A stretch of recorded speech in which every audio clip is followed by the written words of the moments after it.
Okay, picture this. You literally just finished feeding your newborn. You burped them, you settled them down, and you finally sit back and take a deep breath.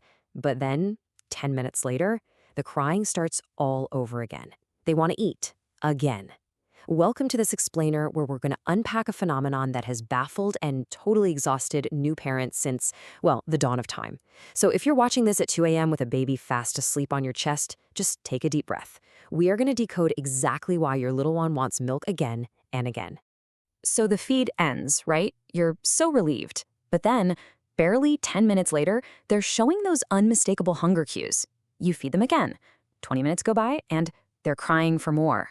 The exhaustion really sets in here, and honestly, the anxiety spikes. Your mind immediately jumps to the worst-case scenarios like, wait, am I not making enough milk? Is my baby starving? Am I doing something wrong?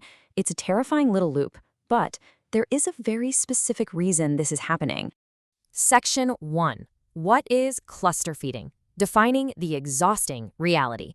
So cluster feeding is basically when babies feed way more frequently than their usual pattern. Just imagine eating a massive Thanksgiving dinner, and then someone hands you another full plate 20 minutes later. To a newborn going through specific developmental stages, that is literally their reality. But to an exhausted parent, it just feels like one continuous, endless meal. Because, we all expect that standard textbook routine. A baby eats every 2 to 3 hours, and you get a nice little break in between, right?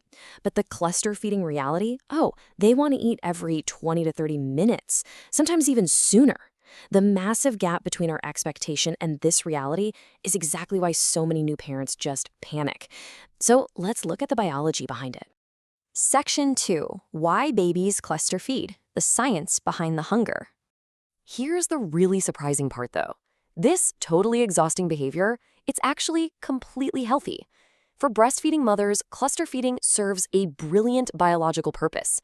Think of it like this. Your baby is basically placing a bulk order for tomorrow's milk supply. By feeding so rapidly right now, they trigger this surge in prolactin, that's your milk-making hormone. The more they stimulate that process today, the more milk your body knows it needs to produce for tomorrow. It is a flawless, natural feedback loop. So, when does this demanding little manager start placing all these bulk orders? Well, it heavily peaks in those first few weeks of life, and it spikes super predictably right during growth spurts, just as their rapidly developing brains are demanding more and more energy. You'll also probably notice this behavior peak right in the evening hours, which you might know as the witching hour. If your evenings are feeling particularly chaotic lately, well, this is exactly why. Section 3. Are they getting enough? Checking the gauges of health. Now this is it. This is the ultimate question we all ask. Is my baby actually getting enough milk, or are they feeding constantly because the tank is empty? It is incredibly common for parents to mistake cluster feeding for low milk supply. But the absolutely crucial point here is that they are not always the same thing. A baby who is happily cluster feeding just to boost your supply can actually be perfectly well fed. So how do we actually prove that? Well, we look at the data. Healthcare professionals don't just look at how many minutes a baby spends feeding, they look for these concrete signs. Are they producing regular wet diapers? Are they showing healthy weight gain at their checkups? Do they have periods of calm alertness in between those feeds? And are they tracking along their normal growth patterns? If you can check those boxes, your baby is getting enough milk, period. These indicators are way more reliable than constantly staring at the clock and timing those feeding sessions. Section 4. Tips for exhausted parents. Your survival guide. All right, here is your action plan to get through this. First, you just have to repeat to yourself, this is temporary, it really will pass. Second, try to feed responsively. Just follow their cues rather than fighting the clock all day. Third, you've got to prioritize your own basic needs. Keep a giant water bottle and some easy snacks right next to wherever you usually feed. And finally, ask for support. Have your partner bring you food, handle those diaper changes, or honestly, just sit with you. You absolutely do not have to do this alone. Section 5. When to seek help. Spotting the red flags.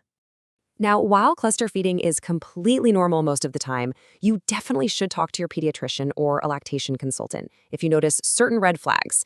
If your baby isn't producing enough wet diapers, if they're not gaining weight, if they seem unusually lethargic, meaning they're incredibly hard to wake up, or if they're having visible difficulty feeding.